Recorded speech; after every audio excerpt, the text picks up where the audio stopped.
swear the chicks is thicker.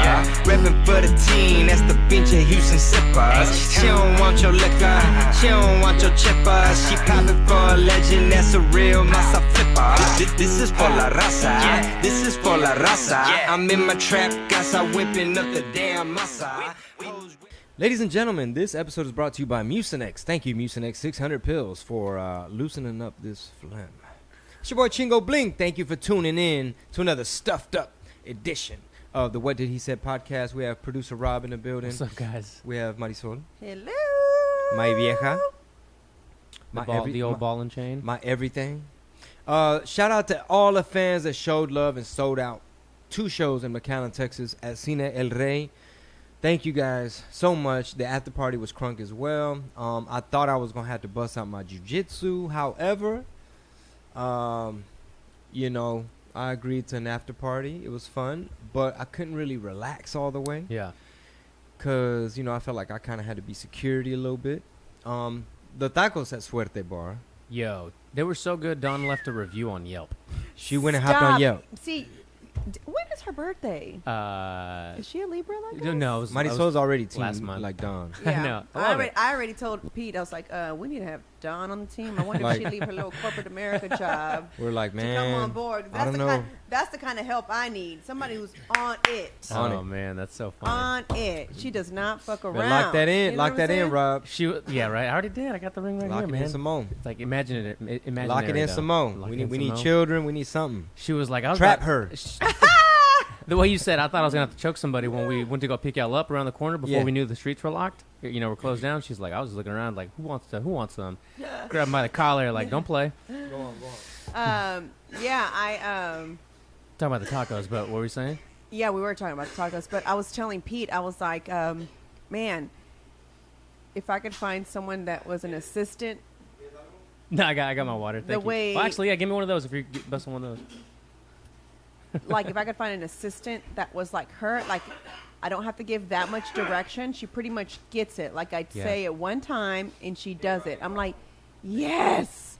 I don't have to say it a gazillion times and like explain and go into detail and like this was the best. But anyway, back to those tacos, bro.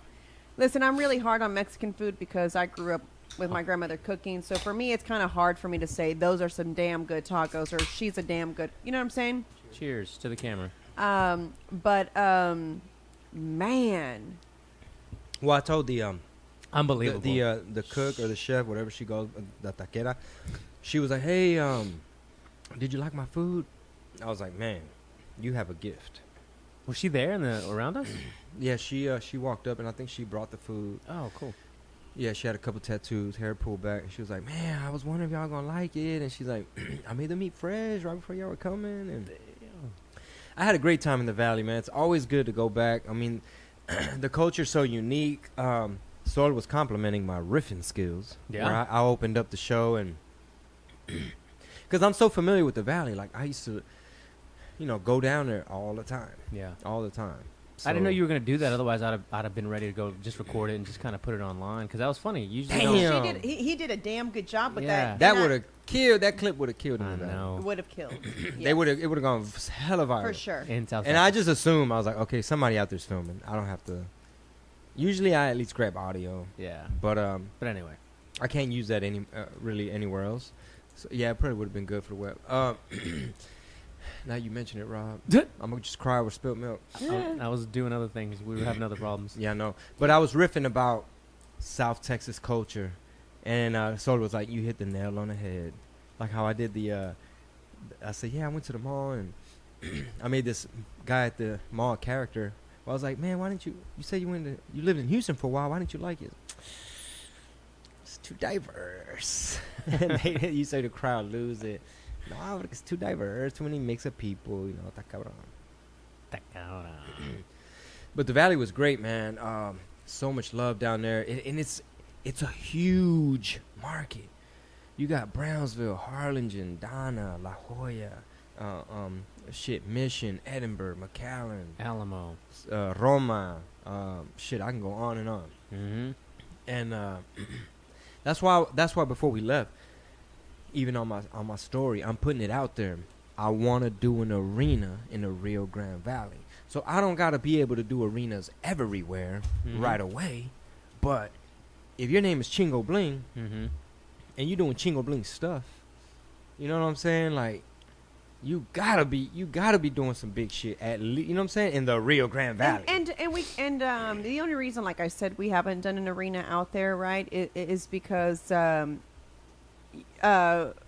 My just baby's multitasking. What's going on? we just always go into the same place. It is a historic theater, like I was telling you. I didn't know all that. Cantinflas has performed there. Chispirito has performed there. So it's got a big history. That place, it needs a lot of work. Like, somebody needs to come in and just kind of like Bring it into 2019. Yeah, 2019. Yeah. If they did that, bro, that place is about to pop. Yeah. Well, it reminds me, it has the potential of the San Jose Improv. In a way, you know what I mean?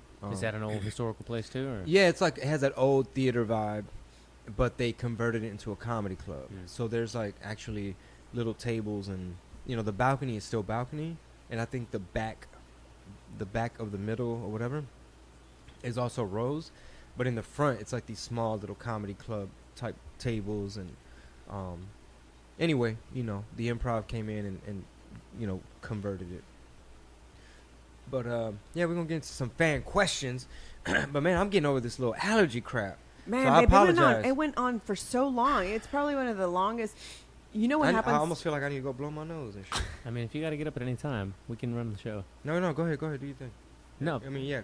Go on. It was pretty bad. He was on stage like that.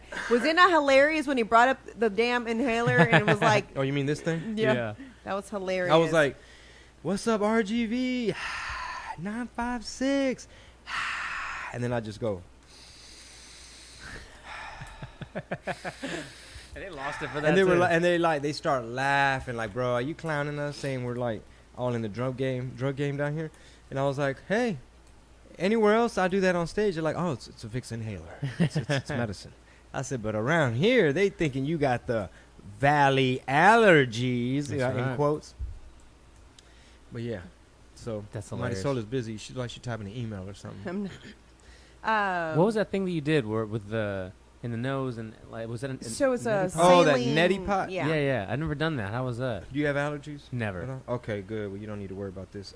Basically, really living here? Gosh, Dawn though, you. Dawn's like y'all or like you. She's always fucked up about that. I need to start paying attention to like what time of year. I was fine in L.A. Oh Jesus. L.A. Here got we the go. nice Dropping dry. hints. I don't know what I'm allergic to, so it might be dust. And they say there's like some Saharan or African dust or something like that. That is for real, yeah. I don't know if I'm allergic to that. Or just basic ass pollen and shit. Yeah, I think my sisters are so bad to where she actually went and got like studies. That's what I told him. I said, I think the next step for you is we're going to need to go do an allergy test just so that we kind of know, what's if not, causing it. let me know how many tickets we got to be selling so I can go get my allergies. Your full panel. I told you a while back, Don did that. So we had another friend, quick side story, that did the same allergy panel that she did. But they prick you with so many different things, right? Like all like tiny amounts of everything that you could possibly be allergic to, I guess. Different dusts and trees and leaves and shit. Well, she was so this is our friend, was so allergic to this process that she went into like anaphylactic shock. What the fuck is that? Like she basically, her throat was closing. Her heart rate was like lowering because she was allergic to so many things. To something in there, and they prick you with so many different ones that they weren't even able to pinpoint exactly what it was that set it off. And it's still, that was like 5 weeks ago. She's still recovering from how bad she was allergic to some of these things. Like her lungs still haven't regained all the same power. Oh like she's weak and can't like lift things.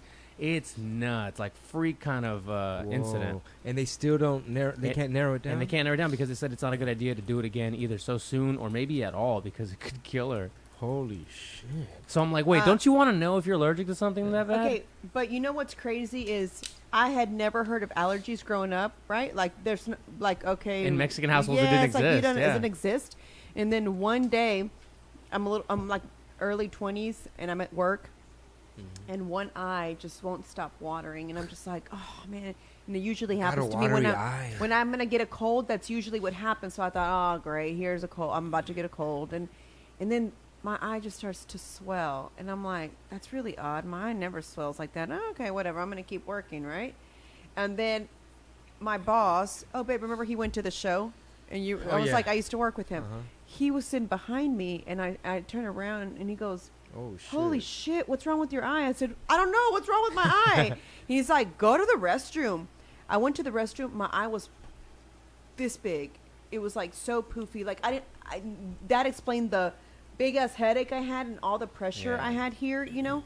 So it was like my eye shut down. Then the other one did it. I had to get my mom to come pick me up because I couldn't drive myself home. And that's how I discovered I had allergies. Oh, shit. Because both my eyes were so small to where I was like. Just you telling that story makes my eyes water. And I mean, you know, I have the biggest eyes in the world, right? So you can only imagine. Sarcasm. Yeah. And now Penny's nose is running. Yeah, so we think it's her allergies. And just really, I think they probably both got it from me because Mickey, she's constantly having little like. Did you have them growing up, or did you also get them like as an adult? Honestly, I think that's what would bring on my tonsils. Anginas, the tonsils. You know, because I'm a pre-cum baby. Wasn't fully formed.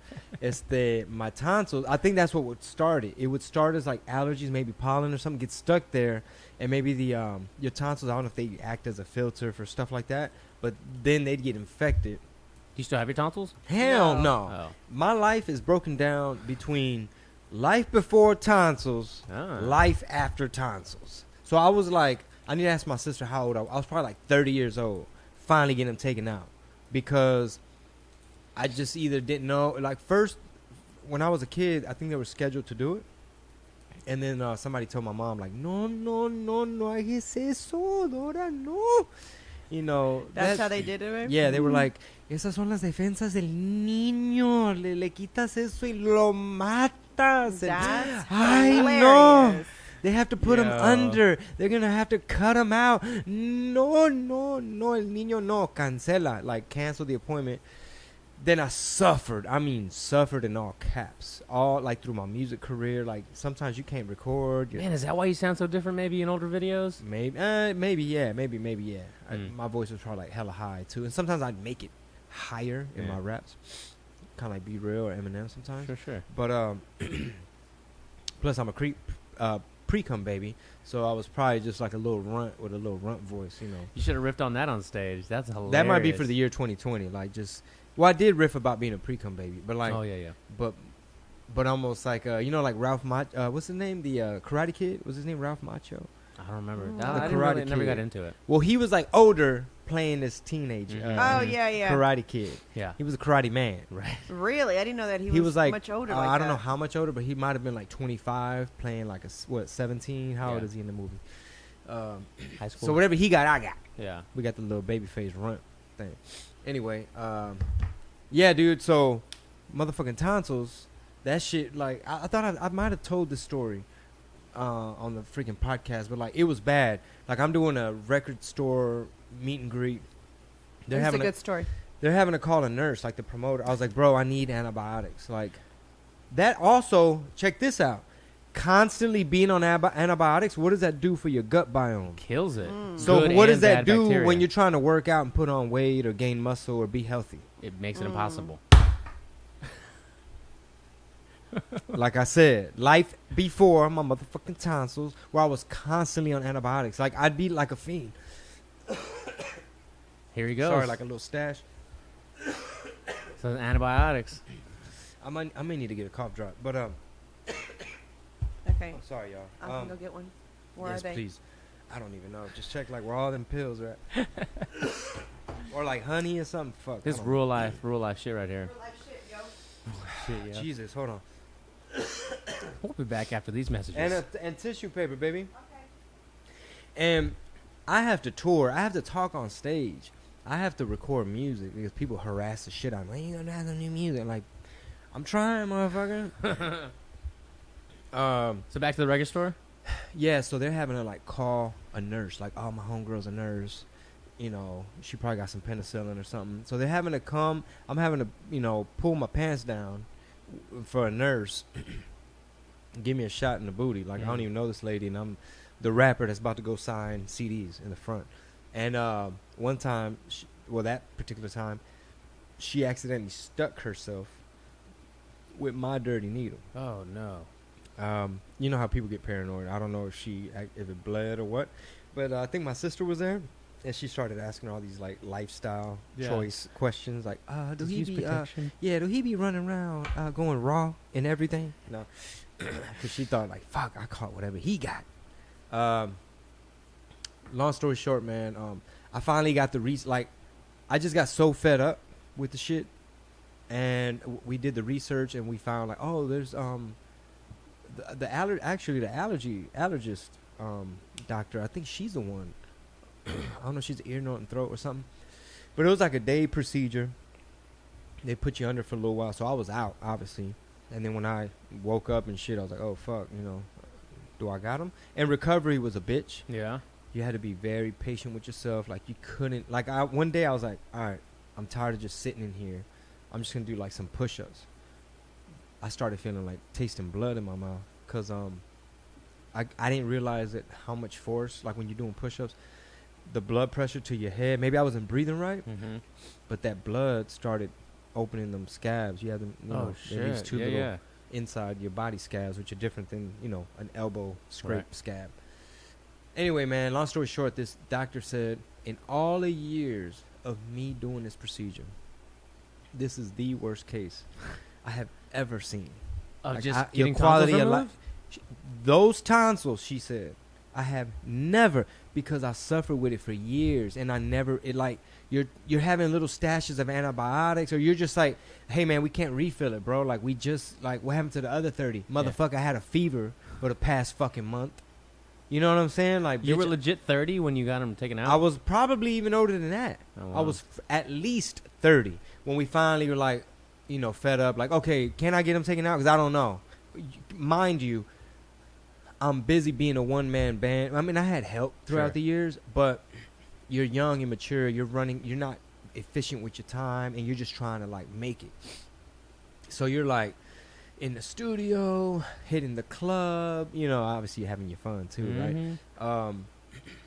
But anyway, because be like, are you sick? No. Well, nah. If I was sick, like I couldn't do shit. Like I'm in bed with a fever. But the lady, when I went to get my consultation with the doctor, she was like, okay, so you're in the middle of a bout, like right now. I was like, no, I just got over. It's probably been, I had a good 2 weeks. Like it's probably been 2 weeks since the last thing, episode. Yes, and but I took a whole bunch of antibiotics. I've tried every single type of. I've been prescribed probably every single type of antibiotics, like the ones where it's like 4 days, where it's like 4 pills, 3 pills, 2 pills, 1, like you name it. I damn near know them by name. And she was like, "No, are you having a bout like right now?" I was like, "No. About 2 weeks ago was the last one, and I took a whole bunch of pills." She's like, "Really? Because your shit is like red, puffy, fucked up. Like your shit is fucked up." I'm like, damn, that's some language for a doctor. Yeah, right. That's the first thing I thought. But she was basically like, nah, bro, like your tonsils are fucked right now.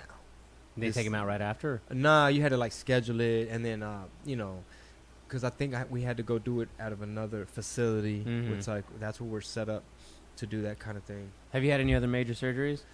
No, thank God. No, that was it. That's the only time I could remember being put under. Yeah. Stuff like that. That's scary. How shit, about man. you? No, nothing. Never been put under. Never had anything like that.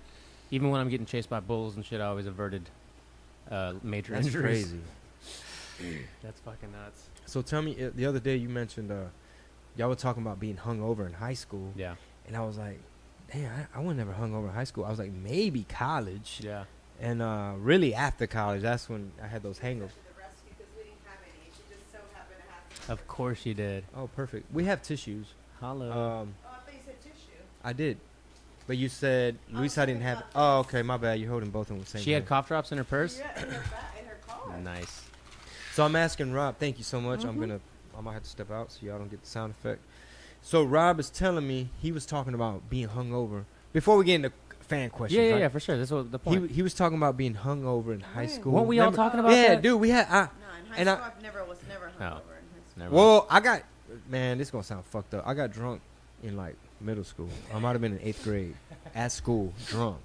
At school. Yes, it's a very I think, what is that? Like the amount of years that have gone by. What is it? Like the to where you can't get in trouble. What is it? Oh, the statute of limitations. Yes, statute of limitations. I'm gonna tell you that story after Rob tells his. But Rob was like, "Whoa, you." He was like, "Yeah, high school." He's like, "You've obviously never been invited to a pasture party." I was like, "Man, I forgot What you is from that? Needville." Forget. I was like, "I forgot you from Needville, Texas." That's right. Inform us. So you've never been to a pasture party? With I've country? not, and I'm pretty. It sounds like I've seen it in a movie. 100%. Like Like, you had remember a Varsity bonfire? Blues? Did you ever watch Varsity Blues? Not really, but I think I've seen a movie poster, and I can kind of like tell what the whole movie's about. Yeah, you know, football on Friday nights, and That's really how Needville is. 100%. Yeah. Wharton, and you know all those little towns out there. Go to a pasture party. You always had a lot of our friends, and like me included, we were basically like farmers' kids. So you had a bunch of fucking property where you just go and do bonfires and just have big ass parties. And the worst that would happen is maybe like people would get crazy in their trucks and go mudding out in the fucking pastures. But you know, you weren't around anybody. But you just drink, and you know, some people want to go cow tipping and shit like that. I never did that. I was like, would you ever do like land in Needville or Wharton and just have you like at some age, or I don't know if you're more of a city boy now, or if you.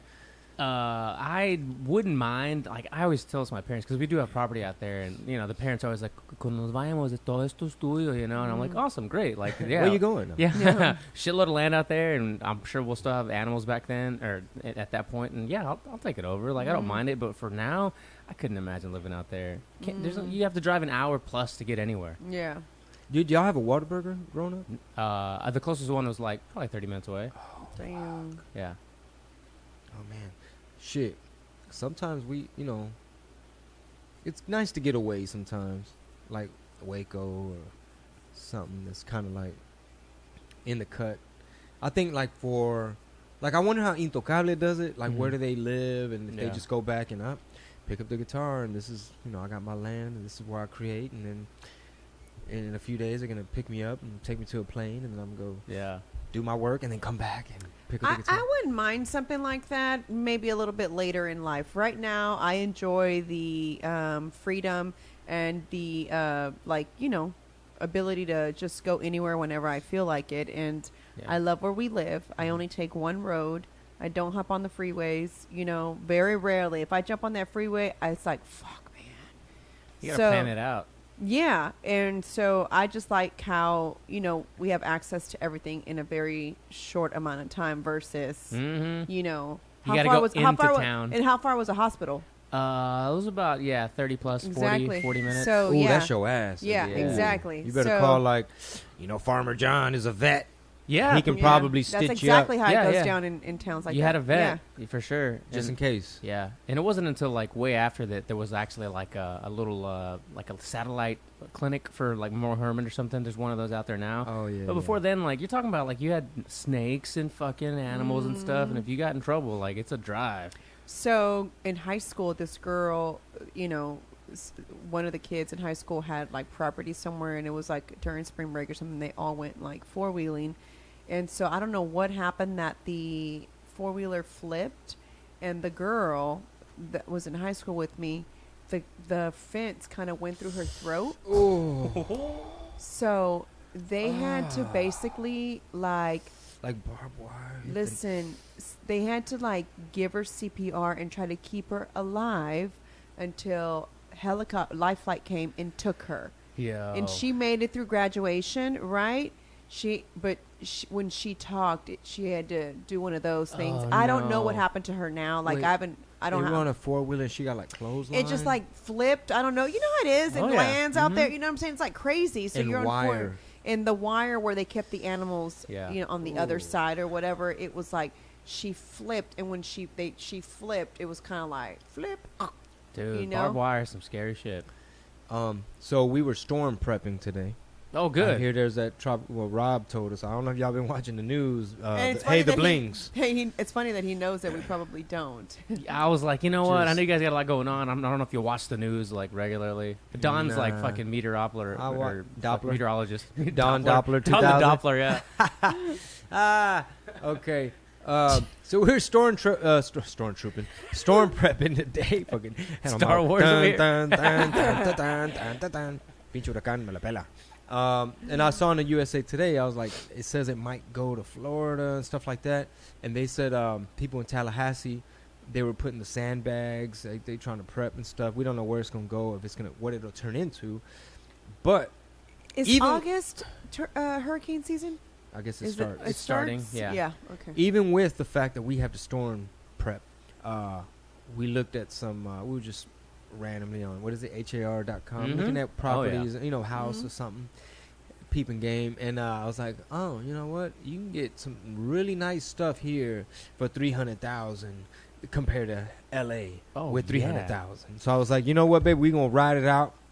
The storm coming, but that ain't never, fuck, we might flood a little bit, but shit. Or as my mom says, well, I don't know why you guys want to go out to California. I mean, every time an earthquake hits, they keep sinking. So California's going to sink. I just hope you know that. And I'm like, okay, Mom, I'm sure it'll be a long time before in the entire state of California. I mean, over there, they do talk about, like, I'm glad for one, I'm glad. Because you know what? When we were going and when we went, like, the whole time, earthquake was on my mind. Even in Mexico City, earthquake was on my mind. He was like, what do we do? I'm like, Pete, it's I'm not going to happen. I don't know. And then what happened a week after we leave? Yeah.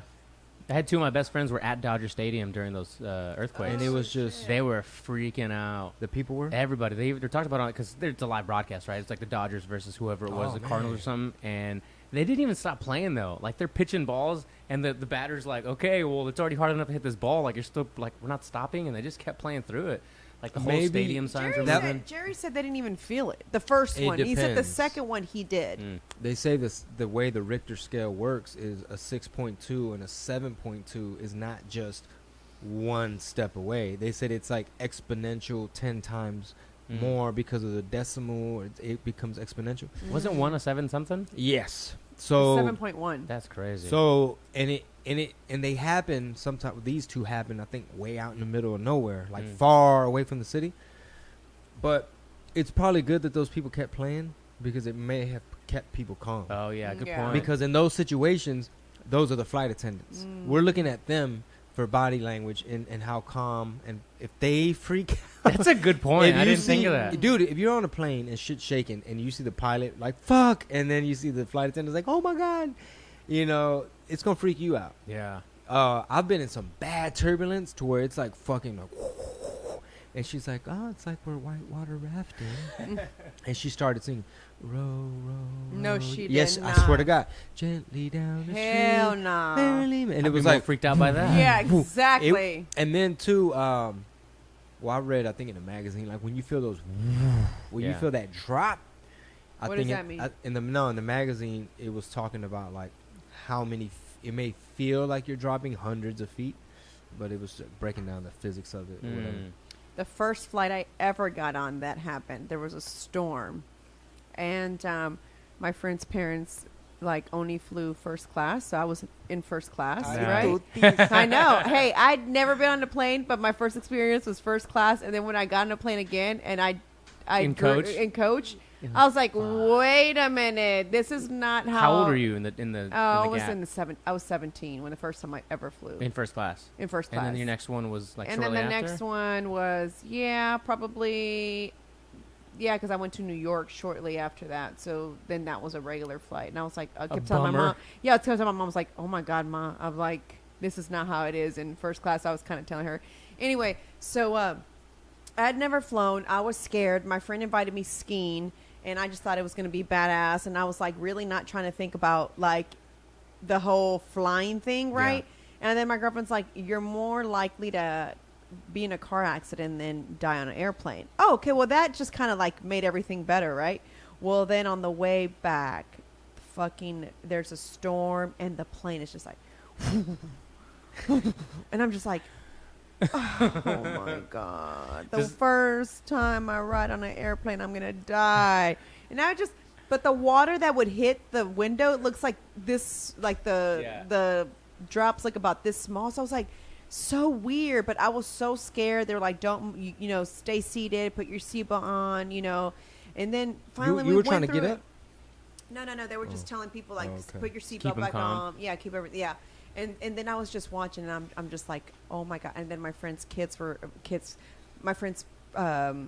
brothers were making me nervous because they were just like they didn't know any. Just being little assholes. Well, they were just kept playing and being loud, and they were making me nervous because Yeah. I was like, oh my god, don't you know we're about to die? This is serious, and guys. you're just still playing. Like, don't play. Stay. I They're feel all like, used to it.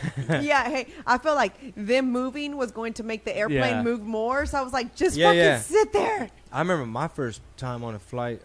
We flew to the valley for something. It was like maybe like a family thing. Mm-hmm. I was already wait, was that my? Yeah, that had to be my first time because I just remember having that like weird sensation of like trying to be a control freak as to like fuck, what is it doing? Yeah. Especially because I had never done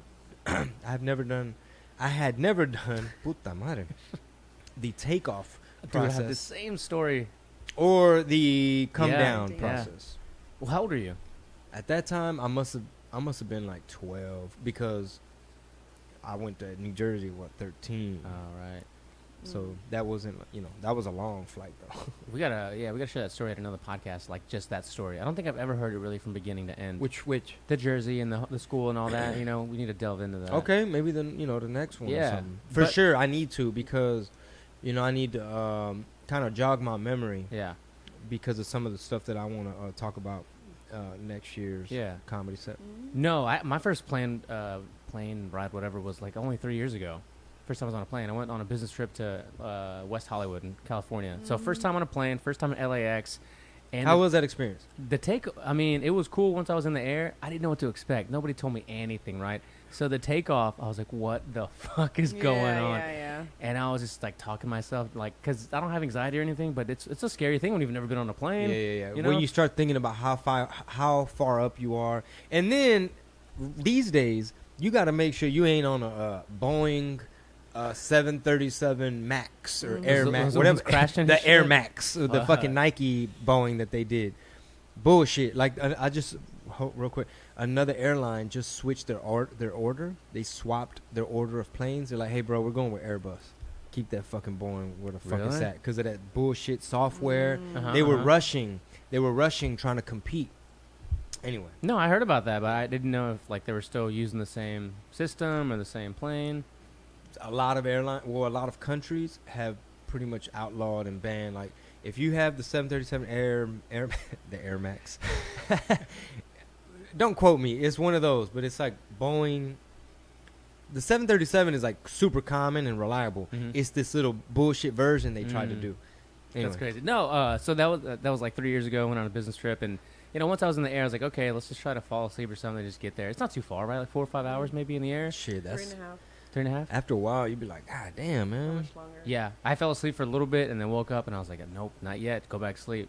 But anyway, we finally get there and I'm just like trying to figure my way through it. That airport is so fucking big. LAX. Yeah, had to take like a bus to a terminal to another place, call an Uber, and that was a crazy conversation. Just some, another foreign lady talking about real estate and entertainment, and I was like, oh yeah, It's all about Burbank Airport. Well, you told me that the other day, and I was like, oh, didn't even know. About Sam Damaris, that was that's Solar right. wasn't here. Mhm.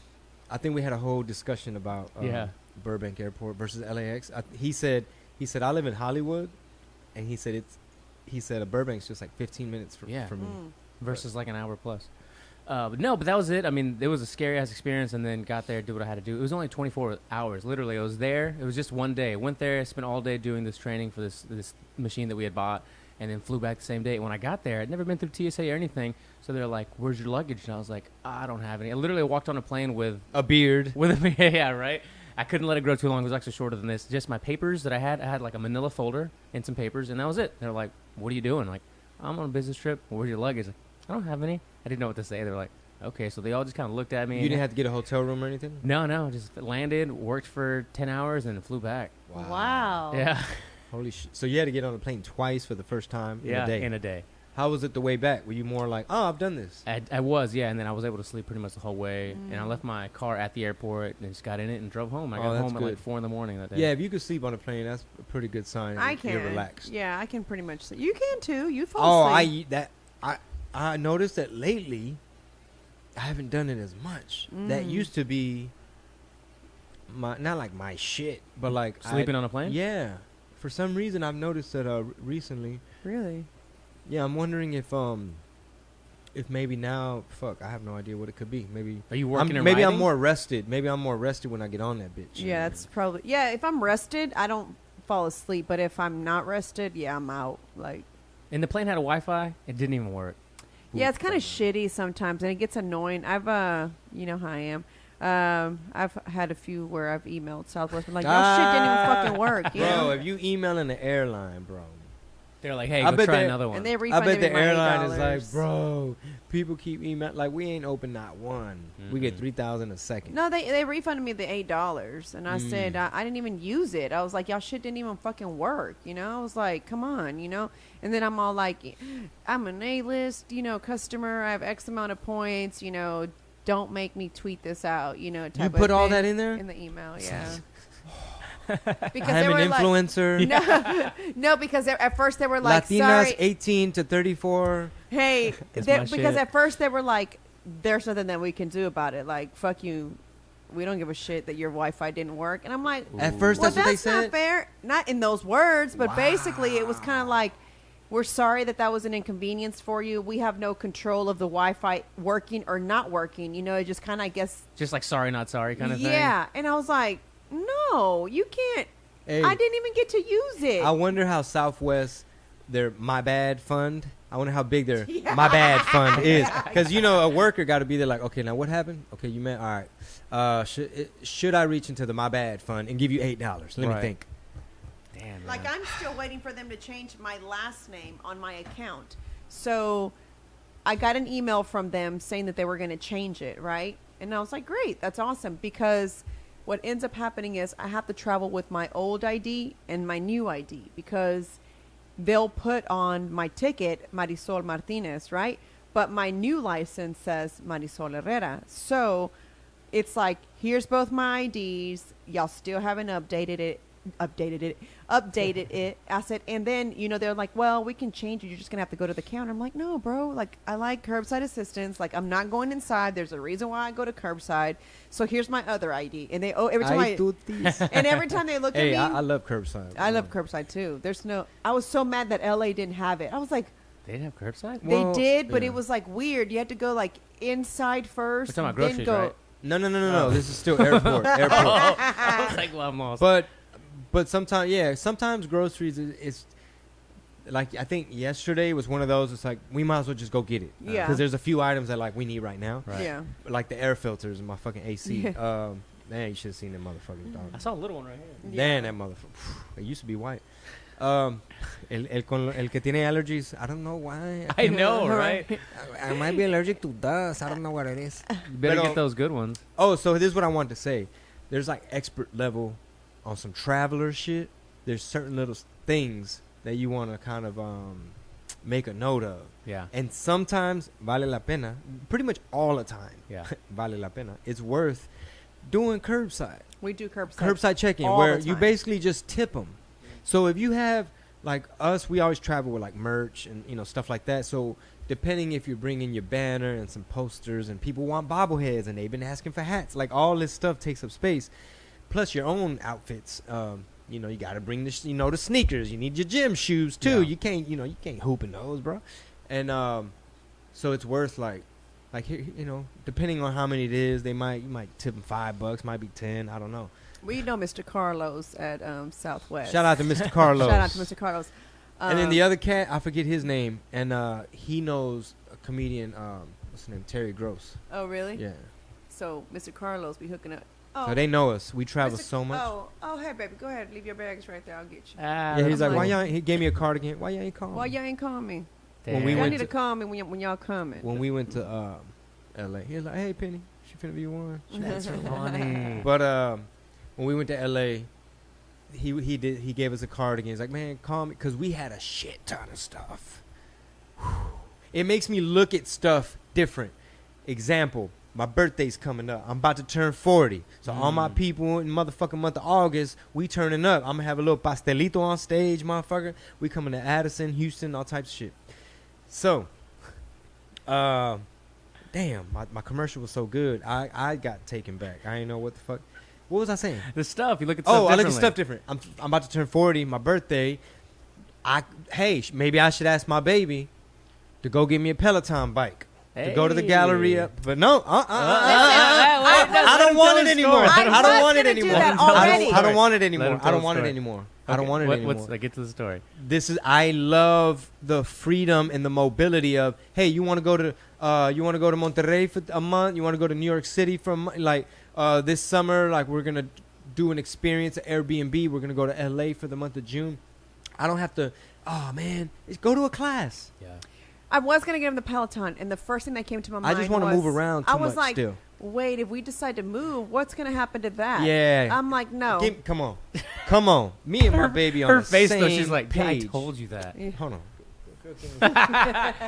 Okay. Oh, that's the thumbnail for this. Come on. Jesus. Okay. Now, do I have a bunch of pink stuff on my lip? No. That's how you know you're on the same page. And this is what I'm learning about relationships. Oh. Ooh, It this will be good. Let me hear this. 9 times out of 10, when we have a disagreement, it's because I wasn't listening ruthlessly. You have to listen ruthlessly. My buddy Sean used to manage the Ice House. Now he's over at Levity and Improv. He gave me some great advice. I need to text him after this to let him know we shouted him out. And thank you for the advice. That's Sure. what I want to tell him. He said, this is what he said. I started paying attention to little things that my wife was needing or like, oh, man, I wish I had this. I still got to get this thing. He says, I have a business card in my wallet, and on the back, por ejemplo, Peloton bike, or whatever it is. Like, oh, I wish I just had a subscription to or whatever it is. I need a new blender. A new tire. My tire's fucked up.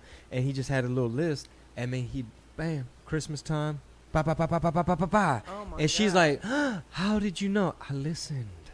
I wrote it down. And the reason I know that listening, people always say communication. That's cliche. That doesn't. My mom used to preach about communication, and my dad is probably one of the worst listeners. So listening to me is more important than communication and this, and you got to keep it spicy. You got to be creative. All that is great. Listening can get you there. I'm not trying to be a relationship expert. I know, but you're right, man. The reason why I'm banking my money on listening to make sure she's happy and the family's good, and this is what I want. This is what I love. It's all about my little family. That's what the fuck I want. That's number one priority. We ain't losing that over nothing. So the reason I know listening is the shit is because in stand-up, once you start to listen better, boom, your timing, your riffing, your improv, you're picking up, a heckler can't throw you off because you're listening ruthlessly. In acting, in a scene, that was like one of the number one things they taught us at the Leslie Kahn School, which was listen ruthlessly, like listen. In improv, when I took improv at UCB, I was having a hard time riffing in the scene because I was too busy thinking where I wanted to take the scene instead of listening in the moment. So now the scene's falling apart, and I'm having a hard time because I'm trying to steer the scene instead of sharing and listening. That's like people when you talk to them, they're getting ready to just say the next thing versus actually listening to what you're saying. And you're like, this conversation sucks. I do it all the time. I do it even in this podcast. I did it 5 minutes ago. Because we were talking about one thing, and I was like, oh, Peloton. Or I'll be like, tonsils. Or like, I want to ask him about that pasture party thing, but I'm talking about another thing. Yeah. So I need to get notebooks for us to all write down. I mean, it's thoughts. But it's a good exercise. It's still a good challenge. That's why. That's one of the things I get out of this podcast, and that's why it's so rewarding for when fans in McAllen are like, "Hey, you're Rob," and like, "Oh my God, I listen to you and Mighty Soul and this and that, and you get me through my work week, or when y'all need to drop 2 a week." And I don't know the numbers because I haven't harassed you about like, "Hey man, how did it improve? Has it gone up? What Yeah, it's just like steadily going up. It's just like the you doing stand up period. Like people were like, "How do I listen?" Every week, almost every day, multiple people. How do I listen? Where do I listen? So it's like almost needing to make that even easier, But like the podcast page doesn't have the swipe up feature, so I can't just make like a highlight and say swipe up for Spotify, Stitcher, iTunes. It's just continuous education of where you listen. And it's because we don't have enough followers on there. So once we get over, what is it? 10,000. 10,000. Then All you right. can have Well, a swipe look, up option. we're on it. I've been doing a little bit better job. I need to make it part of my show. part of my script. Mhm. For instance, you know, when old school fans recognize you, like, hey man, what's up? You know, I love the podcast, or you know, whatever it is. I need to find a way to sneak it in, like, even if it's at the end. Like, hey guys, don't forget, man, please follow, subscribe, let people know. I just get on there and talk a lot of shit. We just, you know what I mean? Or maybe make an intro song to the show, and then we'll use that when you come out on stage, the way Theo does, the way, you know, a lot of these other comedians do. Like, they have a song for the podcast, and that's what they come out to. Oh, yeah. That's genius. Yeah, so... There's another thing we have brewing that we want to talk about. Off the air, just so fans are surprised when we do it, and it's not like, oh, we had already heard about it on the... Oh, shit, I don't even know what yes, it is. you do, babe. Yes, you do. This we talked about... Whisper it, sign language. I wish you knew sign language. So I could okay, well, I need to learn more. No, I need to... Sometimes I'll tell him, like, babe, this is how you... If we were to be talking, this is how I would say... So today... Okay, let me back up a little story, right? Yes, yesterday, the deaf guy that's over on the corner, he was like signing to me, like, because he's asking for money out there, right? And I was like, sign me no. I didn't know how to do it, and then I just But I taught you no. How you do it? Just shake your head no. No, remember? Oh, no. So you would just say, sign, don't know. Yeah, don't know. Sign, don't know. Okay, so see, now I'm putting together my little sentences. And then I hit him with "I love you" because that's the easy. And then and a thank you. He's like, "I love you, thank you." You know, I'm showing you what I know. You know, father, milk, and didn't milk have to be down here? No. Milk is just that's this. a joke. I don't know. Sorry, I don't know. No, when I start, yeah. Anyway, come to a live show. And we're back. Rob did a lot of shrooms on that pasture. What was I saying? So you signed. Oh, so Penny, thank you. Penny, I am blown away. I'm fucking blown away that a baby, I never knew. I know babies are smart, and I've also heard the theory that we're already born with words and meaning. We just haven't accumulated the ability to speak until later, or some shit like that. Okay. But Penny is signing she signs dad. Like, she'll be like... so I won't say anything, and I'll just say, where's dad? Where's and dad? And then she'll look. She'll look at me, and then she'll point at her head. And then she'll say dad. That's dope. But dad is Dad here, is really but this this. is a baby. You know, Simplified. same thing with more. She doesn't Female do... is from the what? Nose down. Nose down, Male yeah. is like brother, or what is it? How do you do brother? This is father. Brother. But yeah, everything starts up here. So are some things... well, I know juice is down here because it's your mouth. But no, I was thinking maybe juice is feminine. That's intense. It's like a lot to learn. My old business attorney was actually... I just remembered this the other day because I saw her on Facebook Live. She does... she interprets at her church. Oh, so cool. when they do her church like at Facebook on Facebook Live, and she looks like one of the people at a concert. It's just like, you know, doing the whole thing. Does she do the songs, or does she interpret Everything. the sermon? Everything. Everything. Fucking crazy. It's so much See, movement. I always wanted to do the songs. I thought the songs looked so cool. And but I never auditioned for the choir, the deaf choir at the deaf church. Do you know why they call them interpreters, not translators? Well, I mean, this might sound ignorant. It's not a language. You know what I mean? It sounds is like it is. If you say that It is a language. to a deaf Yeah? person, That's you're about to probably get the worst stabbed. insult. That's the Nah. worst insult you can say. And I'm going to give my answer, but she's probably going to give the real answer. My made-up answer is that because they have to still be creative in how they're going to decide, how they're going to provide context, paint a picture, and make it understandable. So that they're not saying word for word what they're translating. They're interpreting, they're getting the meaning, and they're making sure you're going to Well, that's why I understand. interpreted language as a spoken word. Yeah, no, it's a language. It's a Well, I know where you're getting it from because lengua, like the Latin, Yeah, that yeah, was my yeah. like ignorant guess. spoken. Yeah. No, I know what you're saying. Okay, what's the? But that is correct. It's you're not translating Word for word. word for Oh, word. okay, gotcha. So it's an interpretation basically. So you and I can both be the same interpreter on the assignment, Mhm. but I may just use a different vocabulary word versus you. Oh. Your Same interpretation. meaning. And it's funny people know that because you never hear people say translator. You know, it's always interpreter. Well, I Translator's think a lot of every people do. say translator. Oh, really? I mean, aren't you a translator? I've even said it. Like, my wife's a translator.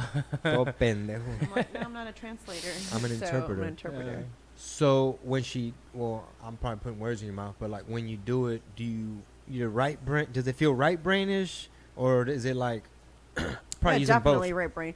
But you know what's crazy to me? When I thought my mind was blown away, let me tell you what. I had a client, voices, Spanish, signs, English. Okay, so we're using ASL here, but we're verbally saying the words in Spanish, right? Because they're from El Salvador, and they actually went to like school, and they were like. So they were taught ASL. So they learned ASL when they came to America. American Sign Language. But they voiced. In It's Spanish. crazy. Let me tell you something else. I meant to tell you this yesterday, but we got sidetracked. I don't know where we were at Subway. My ear can pick up a Dialect deaf or voice or a hard of hearing voice that have like that. Underwater. I call it the underwater talk, but I don't really know what you like underwater voice. And I was like, he was ordering food, and I turned around. Sure enough, he was wearing hearing aids, but he has voice, and I was like, "Whoa!" I would like walked out, but we were having a conversation. Me with Batman my over here. congestion, I can relate because it's like, I can kind of hear myself better. So that last song, I was sick recording it, and I need to go back and listen to it. But part of me is like, you might want to. No, it's good. I like Yeah, it. it's good. Okay, we'll figure out, the details of the mix and all that, because I literally want to start like really releasing these songs, because pretty soon Eric's gonna be like, bro, If I make one more beat for you. we're supposed to be collaborating. Like, this is supposed to be like a collaborative thing where this is supposed to be a good look, Yeah. where it's like, yo, you fucking produce that, not like he don't put them out.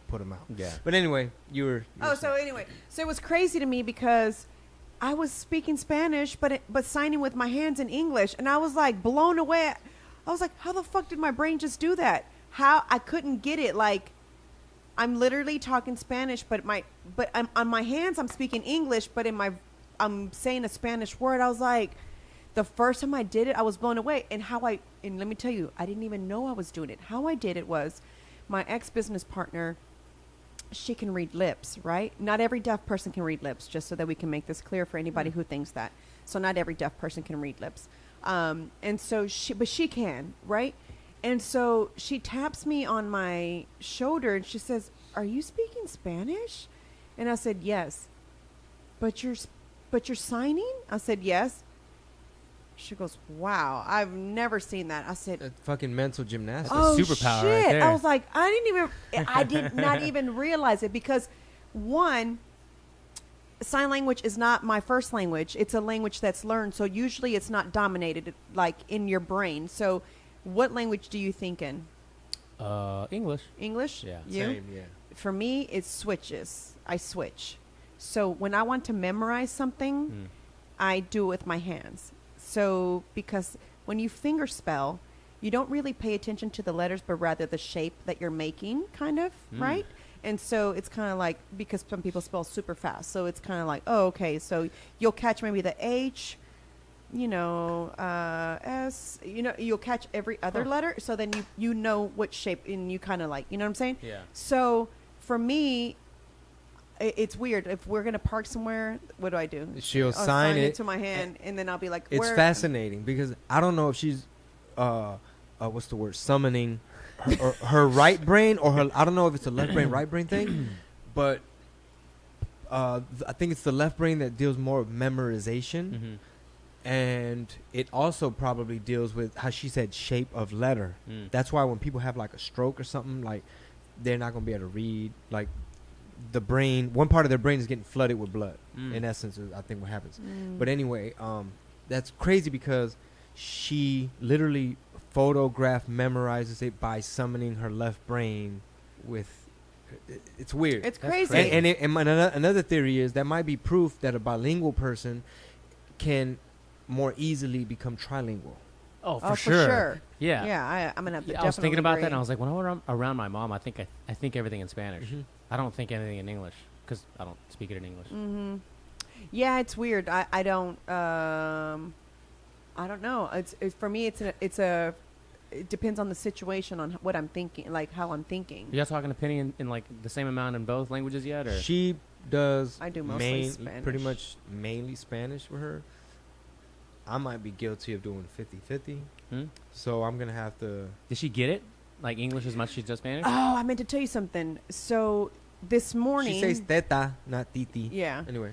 This morning when you were in the room waking up or whatever, we were in the living room and I had that what's that, Daniel? You were still waking up. Well, yeah, because Yeah. you were kind of not feeling. You were like trying to like. Yeah, bring no, up I all know. that. It's like you asleep. Luego. what was it? No, we were both awake, but you were in the restroom. I didn't want to say the Yeah. restroom. Well, okay. Oh, He was okay. in the damn restroom. Waking up. Yeah. Dumping a load, all right? Yeah, Has I morning was like, I was waking okay, up. No, So- that happened later at the gym Pre-workout kicked in. at the YMCA. He baptized the YMCA toilet. He said, "I'm And here." luego, So anyway, Daniel, what's that cat? Daniel the cat, or was it? He's the something- Mr. cartoon? Rogers little Yeah, Tiger. tiger. There you go. Whatever his name is. Sorry, I didn't know Daniel that was- Tiger. Yeah. Daniel Tiger. So, Daniel the tiger is counting 1, 2, 3, and she goes and she claps. Uh-huh. So I was like, "Oh wait, does Oh, she she got understand it. Spanish? I mean English?" I was like, "Okay, I'm so confused right now." So I was like, because usually English cartoons don't like catch her attention. She just doesn't care to watch it, you know. But the minute I put but the she does tres. We'll be like una, and then she Uno. goes oh, uno. I'm sorry. See, like, Excuse me? Oh, no. I don't know. That full beer's still there. I mean, I know the number is uno, Yeah. Yeah. but if you're talking about like una servilleta, Yeah, una okay, manzana. so uno, and then she'll go dos, and then And I'll go, she "Ee?" goes tres. Yeah. That's funny. We need to film her doing that again. The shirt thing was funny, too. She was helping out. It threw her off because her little fingers didn't grab the Yeah. shirt. Yeah. So normally she would be like, dos. Yeah.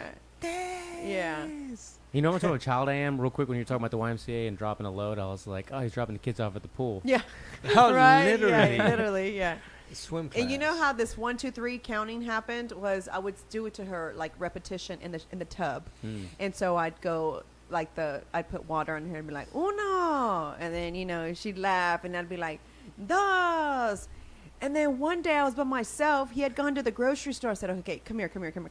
I said, I need you to. Is it just to me or did she just say dos? Because she said dos before she said tres, right?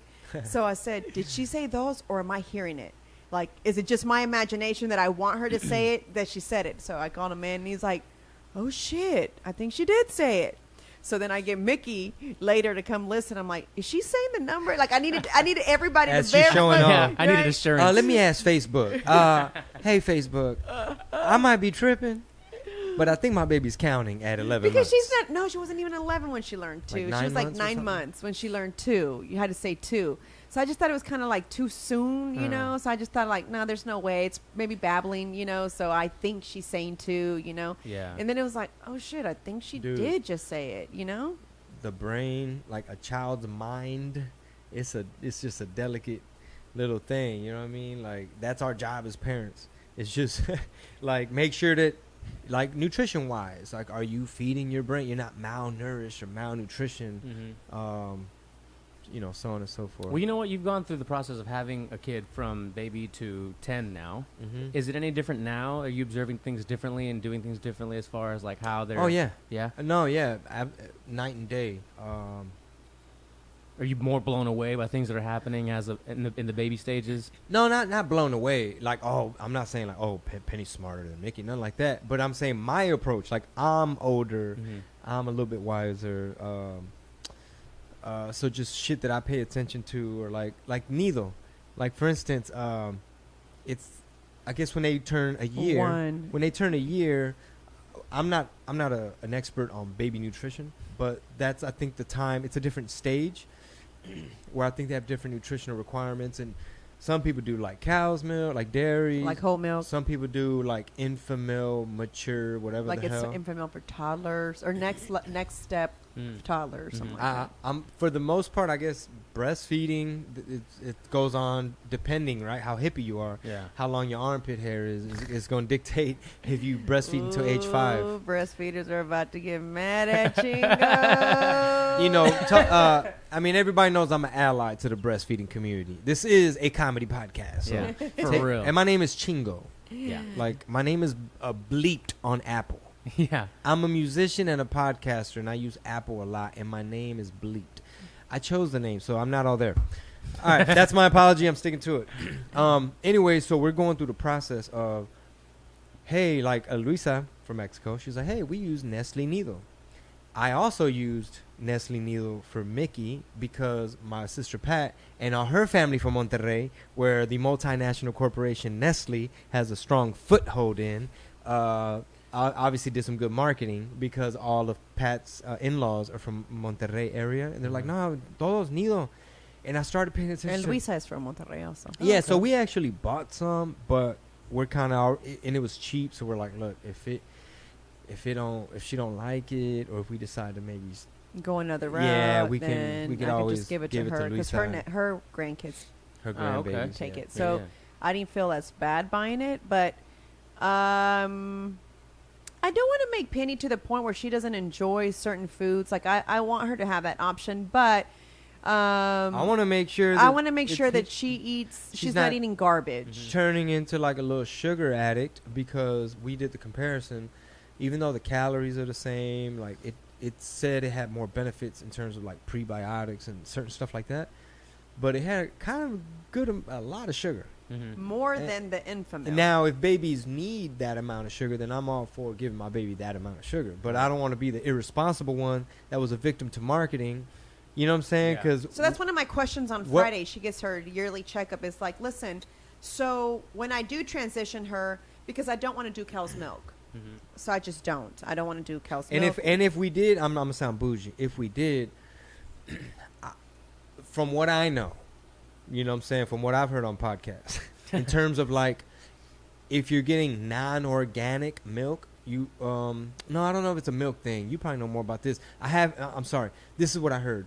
When it comes to buying meat, the fat in the meat is what holds a lot of the toxins or antibiotics or hormones and those additive things that some meat processing plants do. Supposedly, if you maybe Whole Foods doesn't allow a lot of that, that's why I hear that it's just better to get your meat. And you know, if you're gonna eat meat, make sure you're getting the better quality. So I just want to make sure that, you know, as a parent, I'm not fucking up. I'm gonna look it up right now, actually, because in order to have something labeled as organic, 100% organic, it doesn't actually have to be 100% organic. It doesn't. It just has to be approved by the USDA. Yeah. It just needs to meet certain requirements Right. that they are, but it doesn't necessarily mean that it's organic. Yeah, they just met their standards. Yeah, they're just arbitrary standards too. Yeah, so if Penny had, like, we don't know if we're going to go the cow's milk route, but if that was the route, I'd have to go an extra step and just make sure, like, oh, we did our research and we found that one dairy producer, they're like, well, the shit's legit, bro. Like, they're eating grass, not corn and soy. They're roaming a little bit. They get some sun. They're happy. They don't over fucking milk them all day with, you know, the poor little becerrito crying as they yank it off of it. You go over there from away from your mother. Did I just laugh in your voice? Did you just ad-lib my skit? Creepy. That's funny. Oh my god. Well, I don't know if we're gonna have a hurricane this weekend or something, but Dawn's got a gift. I don't want to spoil it, but there's a gift for Penny that she's like, the twins loved when they were babies. I don't even know. She explained it to me, but it's kind of like it's a brain game, but also like a toy for the. So I'm gonna tell you something. 99% of Penny's toys are all educational toys, like That's how all it of should them. be, yeah. I have poor girl doesn't know, like, there's not one real toy. I mean, some aren't like fucking nerd toys. Like, some is like a little keyboard. Yeah, but the keyboard, which arguably music is great. Music it's great for her too, and she it's just a one finger peck thing, but she plays her little piano. You know what I'm saying? So. I have a bunch of instruments for her. That's too. Maracas, nice. Drums, tambourine. So I have a bunch of little, the whole thing. A triangle, ting, ting, ting, ting. It's dangerous as fuck too. It's like a metal edge. But you know what? She doesn't like. It's weird. She knows to bang it. Yeah. So I've never seen her like. Fall on it. Well, yeah, like just yet. Yeah, exactly. Right. Especially the metal rod that you gotta use. It's like. Ooh, this might be too much, sharing too much info, but this is funny. Dawn, one of her coworkers just had a baby, and she's breastfeeding, right? And she said yesterday they were at lunch, and then Dawn just looks over and she's like, "Oh, you got water on your shirt." And it wasn't water on her shirt. Milk. Yeah. Do you want me to tell you? This is the most embarrassing. She put her jacket on. She's like, oh, fuck. You be leaking. Yes. Let me tell you something. We were in Addison or Arlington, one of those. I am meeting Luis Juarez's girlfriend for the first time. We're talking. I'm still breastfeeding at the time, right? So I thought that I had pumped enough. You know what I'm saying? So, and I'm wearing my, maternity bras or whatever with the pads so that you don't fucking leak. And I'm sitting there and I'm talking. I'm all like having a conversation. And she talking. skeets milk. Out of nowhere, his girlfriend goes like this, and I'm like, you just skeet what? milk. I'm all wearing this across. like little see-through black shirt, but I'm wearing an undershirt underneath, Sure. which is also a maternity tank top. It's got the clips here. It's a nursing top, and I'm wearing a nursing bra. So it went through a nursing bra and a nursing top. Okay? Damn, that was a 3-day. That was a So She's like, strong. I was backed up on that load right there. I was due. When you're on a schedule, you have to go. Like, Yeah. you need to go. You know what I'm saying? So I'm like all talking to her. It's my first time meeting. I'm like, oh, girl, this and that. And then she just goes like this. And I'm like, what? And I'm going like this. And I look down. I have a whole puddle on Holy the floor. shit. I was so embarrassed. I said, I got to go. And I just ran to the green room. And I said, everybody get out, please. I need to pump real quick. And I'm like sitting there pumping. 'cause All I the think it's comedians gross. are having to leave the green. Like, Because I think it's gross to pump in the restroom. I've had to do it. Yeah. You know what I'm saying? Because I didn't want to make everybody get out and all right, I'm just sitting there in the bathroom and I'm pumping. But it was like, can y'all get out real quick? I need to pump. It was crazy. I was so embarrassed. I've been through that, so I know. Oh. Poor thing. Hey, watch the fellas start using that with their girls. Like, baby, I'm on a schedule. And I gotta go. Yeah. Every day, same time, be ready. You gotta tuck me in. You guys ever see a movie called Neighbors with Seth Rogen and Zac yes, Efron? I think I did. Yes, Oh, yes, I yes, think yes, yes. So When they're his a wa- party. Yes, animals. so his Maybe wife- we watched it. Oh, we did. Yeah. Seth Rogen's wife in the movie, she forgets to pump because they're moving or whatever, and like her boobs start to hurt, and she's like, I need you to help me, and like he goes and like presses it, and it just like explodes on him. Yeah. It's like, that tastes pretty good. Oh yeah, good thing I cut that from my material. I had. Oh, yeah. yeah. That was an old joke. Oh, But yeah, okay. I'm glad I cut that out. Yeah. I was right. So that's the breastfeeding session. that's I didn't know that. I mean, I guess I kind of knew that happened, but I didn't know it really happened. Yeah, it Just out does. of There's nowhere. some shit that's like, or it just happened to me out of town this weekend. She was looking at pictures of the baby. I was looking at pictures of the baby, And she and I only breastfeed, and I'm only breastfeeding one time. I only nurse one time, which is at night, and it's only it's a comfort thing for her because she has her bottle. Oh, okay. You still So- been doing that at night, baby? Yep. Mm. So I only give her. You, you News. was over there still waking up, aka sleep. Yeah. No, What? no, I forgot. Oh. I forgot that you were still doing that. So it's weird. It's like she drinks up until she's like, okay, I'm almost full. So I get about 2 ounces from my mama. So let me go ahead and just do these last 2 ounces. Oh, for so my when mama. you're like, bring me 4 ounces, that's why? Yeah. Oh. Yeah. See, I'm not there for that part. That It's not feed. your job. Yeah. No.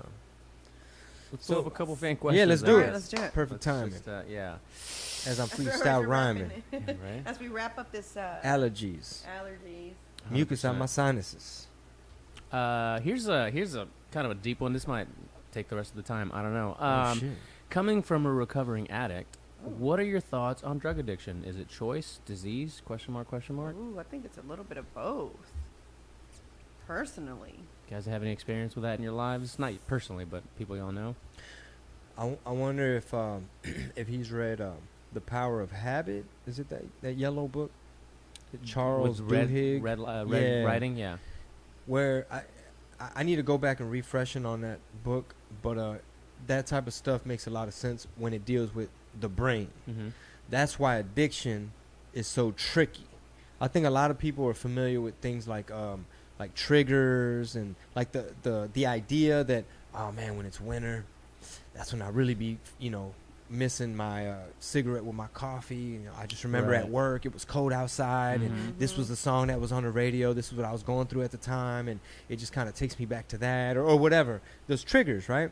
For instance, if you're a recovering like alcoholic, and obviously if you've been like sober and staying out of bars and staying away from certain friends, what do you think is gonna happen if you're triggered and you're at a strip club and then, you know, you with those old friends and it's just one and boom, it's a slippery type of slope. So my answer is that the brain is complicated, you know, and that's one of those things that you have to be patient, and it may not be what people think it is from the surface, like it's because they're just fucking drogaditos, and Right. it's because they like that shit, you know, which I'm sure a lot of the partying that comes with it is enjoyable, but then there's the void and the coming down and how you feel after, and it's like, fuck, you know, then I felt just like a fiend, like it wasn't even close to Halloween. Yeah. Rest in peace, Bushwick Bill. But yeah, that's my answer, man, is that it's not necessarily like a what is it, like a chiflazon, like just, you know, those things could be very tricky, especially like old. Sometimes also habits. if you have like it is like, for example, like an alcoholic, it sometimes I mean it runs in the family, so that's can be an issue. And I also think that sometimes some people have pain, and so that's the route they go, so they turn to drugs. So I don't think it was a choice. I think it was more like, oh, this helps me, helps with that void. It helps with that, you know, not think of those things. So why not do it? And think about it. If you can, definitely, like the resistance. Yeah. So think about it. If you're going to be happy and you feel better versus whenever you're feeling like shit because you're not high or you're not on whatever, you know, of course you want to stay high because you feel way better. You're not thinking about that emotion, or you're not thinking about that situation or the past or whatever your situation may be. You're not thinking of those things. So I think a lot of it is part of it can be someone's choice, you know, because you choose how you deal with your problem, right?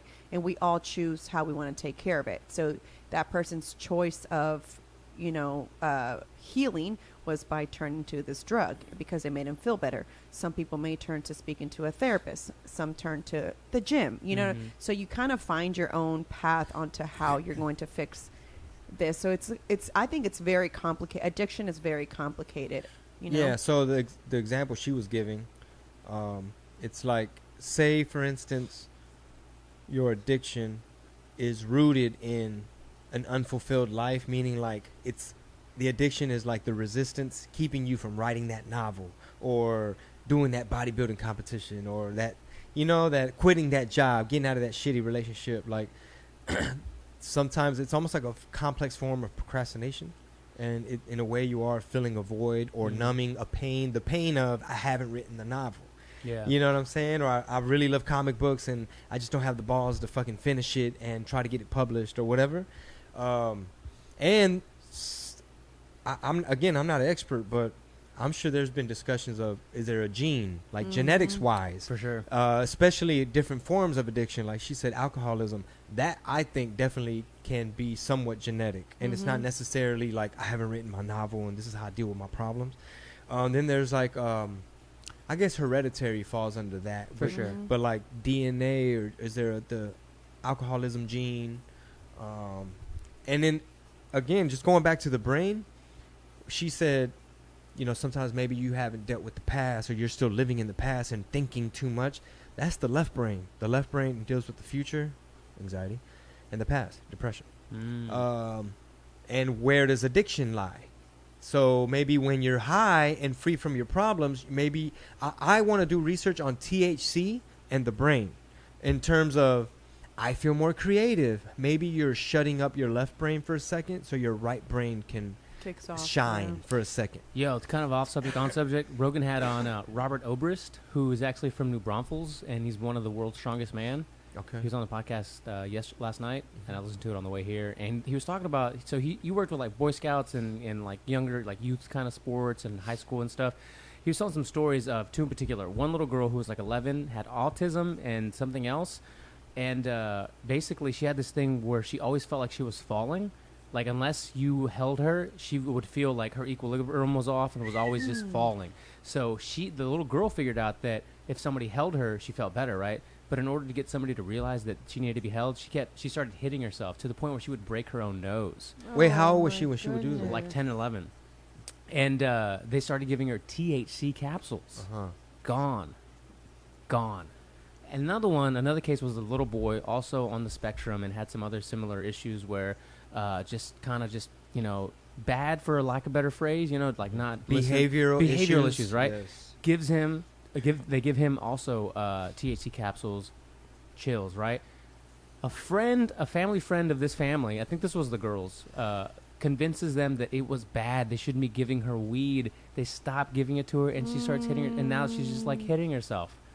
Same little girl? Same little girl. Aww. Because the family friend said that's bad. You know, weed's illegal. It's bad for you. It's not illegal everywhere. Yeah, that kind of shit just fucking makes your blood boil, though. It's you know, they're the victims of propaganda and ignorance. And sometimes lack of education. Yeah. There's or they smart as fuck, but they want to have a certain conservative outlook in the community. Yeah, their appearance or whatever. You know, there's all kind of reasons. But shit, I'm curious for real, like the effect of different quote unquote drugs on the brain. Like that one dude that had that show on Viceland that he that was a good show. and he also was a guest on the one Rogan. that talks really weird, the something skinny guy. Copia. Was it Pharmacopoeia? Pharmacopoeia. Yeah. Fascinating. I almost want to go back and just binge watch him because he gets scientific about it. Yeah. And that was my favorite part. Was Dude's when a trip, man. Yeah. He was on Rogan. Yeah, he was on there a few times. He's got a really weird voice, but he's he's very good. But I distinctly remember going back to fucking Rogan, dog. Damn, son.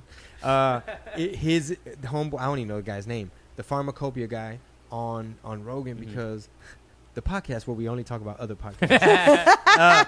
No, because he basically broke down drugs, saying like, no, they're chemicals that depending on the dosage, depending on how it's administered, may in some cases benefit things like PTSD, addiction. Yeah. Like, dude, from psilocybin, ayahuasca, and all these things. Hamilton Morris. That guy. Yeah. Hamilton. Yeah, Hamilton's Pharmacopoeia. Hamilton Morris. Genius fucking dude. I feel like, I don't want to use the word like ally and nothing like that, but he's really like almost like a whistleblower. Like he's spreading the word about like the shit you just said. Yeah. Like, bro, you know this shit is good for certain things. But I'm really, really curious about this left brain, right brain shit. And I was telling Sol the other day that I want to master the balance in how I utilize my right brain, left brain as a professional artist, as an artist who's a businessman. You know where you can find out a lot about that? Are you familiar with MAPS? Google Maps? So MAPS is the Multidisciplinary Association of Psychedelic Studies. Yeah, so Aubrey from On It has done a lot of work with the people that are... What do I do? Go on YouTube? Just maps.org, maps.org, and you can find out a lot about the studies that are being done with certain psychedelics and all the studies left on the brain, right brain. all that kind of stuff, man, how it affects the brain, different diseases that it's helped and like or cured. All different types of nootropics and shrooms. So anyway, my point is this. As somebody who would benefit greatly if I could really leverage my right brain, does that make sense, Rob? Be able to really, like, bro, how did you come up with that joke? How did you come up with that song? How did you come up? I love when people ask me that, dude, what the fuck were you thinking? Like, this whole character or this thing or this T-shirt or this idea. That's what's going to benefit me, and that's what the fans want from me. Hey, dude, we need you to do some creative shit. So, real quick, I want to just use my left brain to create the framework and to schedule and to know, for example, hey, right brain, I just carved out 2 hours for you to fucking, your only job is to say some fly shit or be as like in the moment with your improvisation, whether it's a sketch or a song, whatever. You have 3 hours to do it. Go wild. Left brain, I'm going to go wait in the car. I can't wait to see what you came up with as I get us home safely. Yeah. That's my goal. Isn't that just like, is your answer ever just reaching the muse? Like letting go to the point where you just reach the muse and you're free. You're mentally free. You know what I mean? Like there's a book on how Kobe Bryant and these athletes reach the flow state. It's basically like reaching flow state. Yeah. Have you ever is that the answer sometimes where like it just happens, you know? Well, yeah, you want to try to replicate that and conjure the that flow up. State, yeah. For sure. And one example, and then I'll turn it over to Next question. the mics. But one example of what you said was Richard Pryor. I believe it was Richard Pryor, where he basically came up with this. You know how Rick says attitude, energy, confidence, like his little framework, Mantra. his little blueprint. Basically, Richard Pryor's whole pre-show preparation revolved around, I need to be loose in the body, tight in the mind. So the way I interpret it is, are you relaxed? If you're relaxed, you appear more confident, and you can behave and think and feel more confident, which is important for commanding a room, which is what you're gonna have to do when you fucking step on stage. If not, you're wasting everybody's time and money, For sure. and the babysitters. So loosen the body. You feel connected with your material because you already jammed your cumbias or you did your shakes or whatever. Right. So you're loose. Hey, you look comfortable. Now you feel the feet within your ground. I mean, under the ground, and then tighten the mind, which I interpret as you're listening. Yeah. You're in the moment. You know, you freestyled with Midnight and Luis backstage, and you were riffing with Javi backstage. You were roasting Jerry. You know, and now you're ready to go do that. Next question. That's what I'm trying to do. I just want to tell this person something. So maybe think about what caused you to turn to drugs, right? And write down whatever little issues you have that maybe happened in the past or they're currently happening.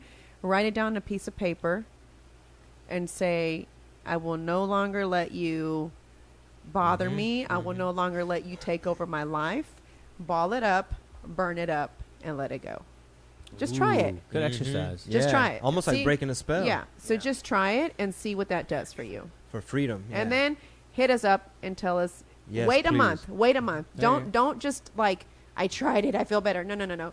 Try it and then wait a little bit and then hit us up on the podcast and let us know what that did for you. Yeah, forgive who you need to forgive. Let go. Exactly. Let go of what no longer serves you. Yep. And on that note, great advice, baby. Yeah. I don't know we don't need to say the person's name. Sure.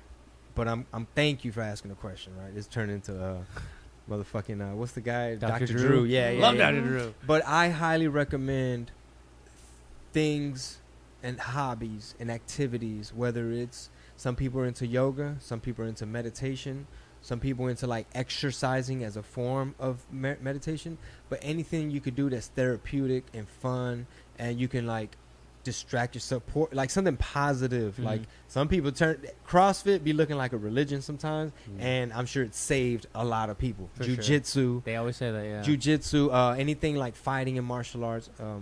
But my point is, what's the word? Man, goddamn. It's basically like those types of things, you know, it'd be therapeutic along, you know, meditation and stuff like that. Have you ever read, because you were talking about like the novel earlier and Resistance, have you read the War of Art? Stephen Pressfield? Favorite book ever. Yeah, same here. I literally want to order 10 copies. Yeah. We should do this. Okay. I want to send it to, like, for starters, my comedy friends. Yeah. Because really anybody and everybody can get something from this book. You don't have to be an artist. Some of y'all are artists and don't even know. Some of y'all are artists that just haven't really found the courage in yourself to, like, give yourself permission to shit. You know, Doña Maria be slanging in tamales. She doing poetry on the side. Yeah. Like, she has a book of poetry. Like, she writes poems. And, you know, maybe she's the only one that reads them. But that's a thing she's always wanted to do. You know, Rogan had Stephen Pressfield on the podcast like 10 years ago, like in the early days of the podcast. Favorite book. Yeah, it's good. It's a short read too, guys. I highly recommend it. Like, I'm gonna have to look at it. That's why earlier when I said, you know, buddy that was going through the addiction, you know, issue, I had the word resistance, because sometimes that resistance that's keeping you from accomplishing that thing, you know, whether it's trying stand up or finally launching your podcast, is me talking to myself. The resistance will show up in things like, you know, being promiscuous or a party animal, or you drinking, or you, whatever your drug of choice, you know, whatever bad habits. Like, sometimes it's just a matter of, bro, if you would just meditate a little bit, you know what I'm saying? Yeah. Be mindful that your thoughts are powerful, and you just be kinder to yourself and forgive whatever, you know. It's very true. I knew that was going to take a lot of. That was good. That was a good. Yeah, both you were y'all. right. Yeah. So let's wrap up with this one. Sorry. Loving the Netflix content. When are we getting another one? Well, first of all, thank you for watching and liking it, and you're going to get a new one. It probably won't be on Netflix, but you're going to get a new one sooner than you think. And I'm going to make sure that you guys are going to thoroughly enjoy it. I'm going to make sure that it's a fresh performance, and the comedy, the material that I have right now, I'm very happy with it, but I know that between now and the day we shoot it, I got to be super ready. Just, you know. How many tapings did you do the first one? 2. 2 takes, and the mic broke on one of the jokes on one of the takes. Oof. And water spilled, which I'm glad they used. That was a good take. The one Oh, yeah. stupid joke, but Yeah. and then there's this clip about it's on my YouTube about my mustache was all crooked on that clip. Like it was from like my Snapchat, and I saved it, and I must have got a lot of retweets on it, and that's why I uploaded it to YouTube. Yeah. But Excuse me. it's about like people naming their kids certain names, and I'm just like in my car, but I'm getting comment alerts on it like all fucking day. Oh, yeah. Same That's fucking it. clip. Oh, I showed you the other day, like the top 5 that were trending on your YouTube. It's trending on my YouTube. For It's some reason. fucking nuts. But a lot of it stems from this resurgence of uploads Yeah. Yeah. on YouTube. So Anyway, that's it, man. Oh, that's it. Yeah, we'll just okay. wrap it up with that. Well, thank you guys again. Thanks to McAllen. We're looking forward to hitting San Angelo. My birthday month, August. We haven't established what we're gonna do. One of my ideas is Marisol and I go have a nice weekend in Monterrey, and and as my little 40th bucket list. I bet comedians hate people like this. Like, oh, you're only up here because you're getting old. Like, it's your birthday, so you're trying to do. But I want to do Spanish comedy. Okay. In case someone is listening to that, let's clarify that before we end this. Okay. Clarify what? He Monterrey? has already done Spanish comedy. Yeah, I did. So he already did it. yeah, 1. Yeah. 2, it's not something brand new that he's just, look at him wanting to try this. Mhm. It's something that he and I have both talked about that he wanted to But do. I want to use the birthday as an excuse But to further. this, I told him, I said, this is something, I said, how great, I told him, would I it like be to grow every to year. kick your 40th birthday off actually doing Spanish In comedy Mexico. in Mexico, though. That You is did a it in the dope. U.S., Mhm. Yeah. but let's do it in Yeah. Mexico. And I feel comfortable in Monterrey. I just want to like spend a day prior to just absorb the people and the vibe and get an idea, because I haven't been there in a long time. I don't remember anything. I was Same. like young as fuck. I was Yeah, like trying to same. think of everything I could come up with for his 40th. I'm like, She's like, what do you want to do? and I said, You wanna I thought I party? wanted to do a party, but I know how he is. You want a Peloton? And listen, at the end of the day, he would have been like, "That was really nice, but you know what would have been better?" And then I would have been like, "Oh my god, Bitch, I asked you. Exactly. So it was like one of those things. So I was like, "Okay, I'm not going to do the party thing because I know him. He's going to end up telling me like, I loved it, it was great, but you know what would have been dope?" And then I would have felt like shit. Yeah. So I just decided, because I wanted to actually do like a surprise party where like I contacted his high school friends who he hasn't seen, because they sometimes come out to the shows. Oh, that's cool. So I thought it'd be cool to contact them and see if like they'd be down to come into Houston. You know, I'd be willing to cover their hotel if they, if they covered their flight. So I just thought, I kind of had a little budget in my mind of how much I wanted to spend for his 40th.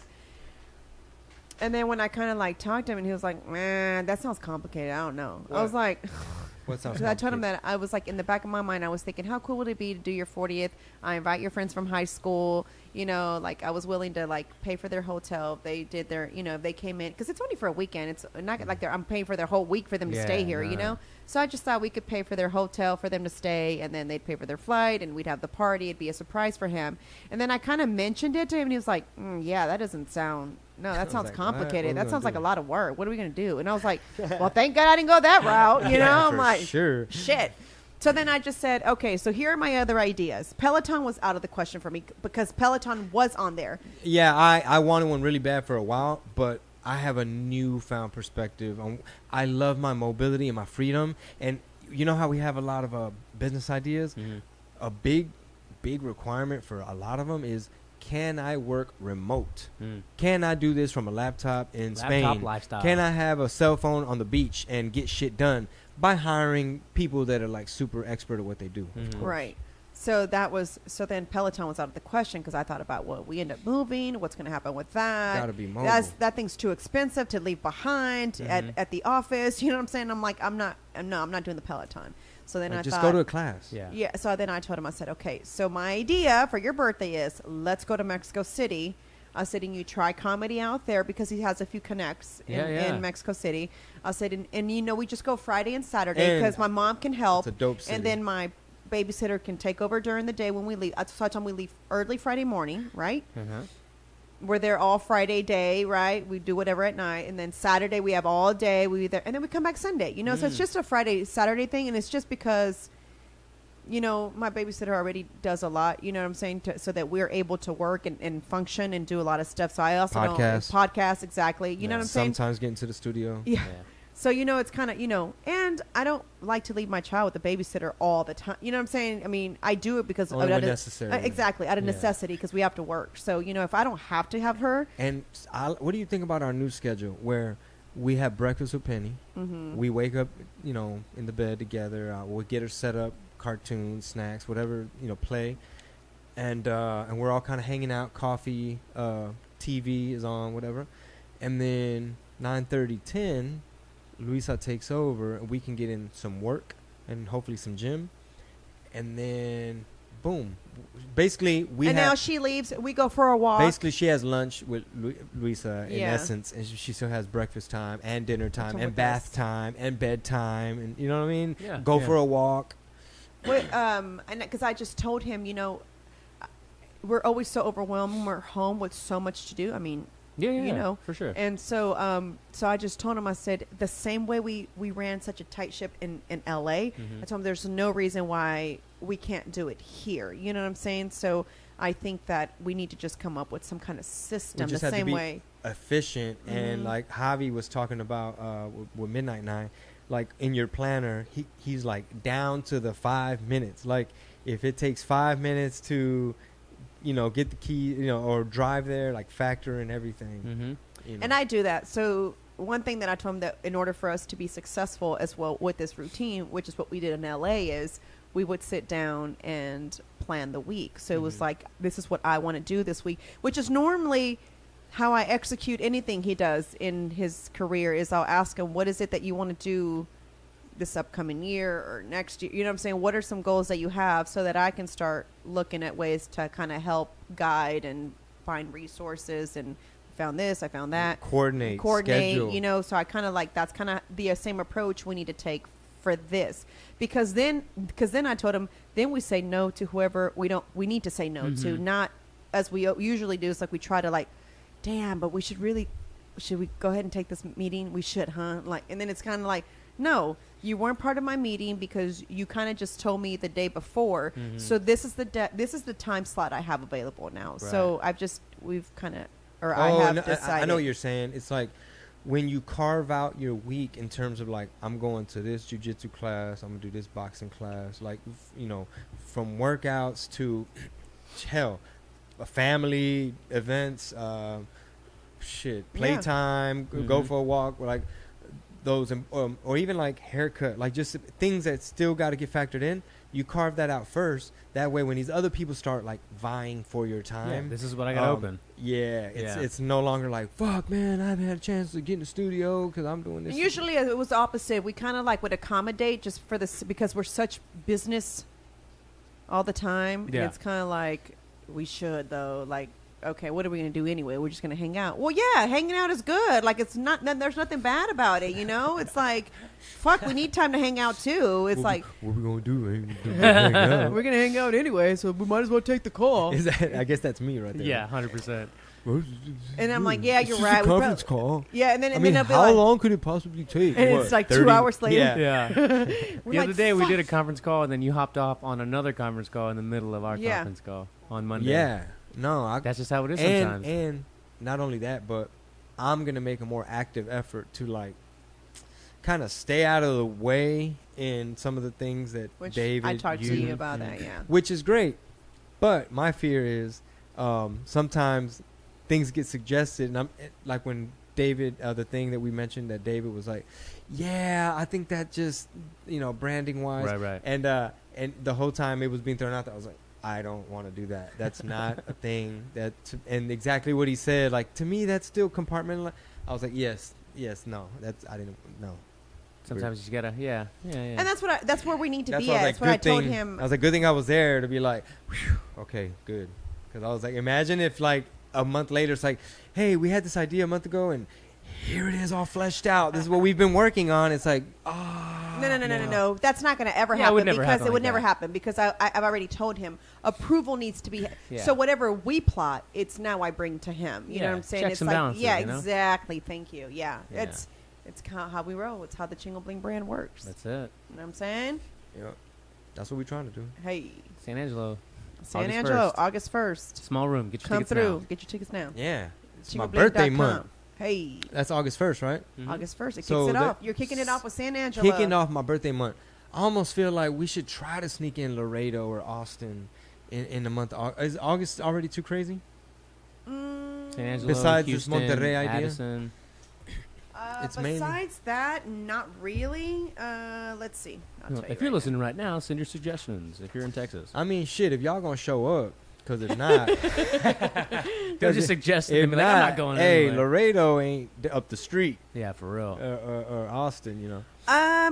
There's enough time for us to try to coordinate something for Laredo, but it would also take a little crew. So I'd have to run it by Rob, to Yeah. see if it depends on him and the crew venue. are available. Right. Which reminds me, Javi Luna has a gig coming up in Laredo, Texas, and I'm gonna ask him what's up with that venue. And Yeah. also, Jerry Garcia, Yeah, I saw the poster out there. July 24th, also has a gig out of McAllen at Snail Race. So Oh, nice. if you are in McAllen, please go check out our boy. I did a double and take. I was also like, on is that- Saturday, the 27th, he will also be in San Antonio. So if you're in San Antonio, check out our boy, Jerry Garcia. Well, yeah, our Yeah. buddy Jerry Garcia, who's on HBO, is doing a South Texas run.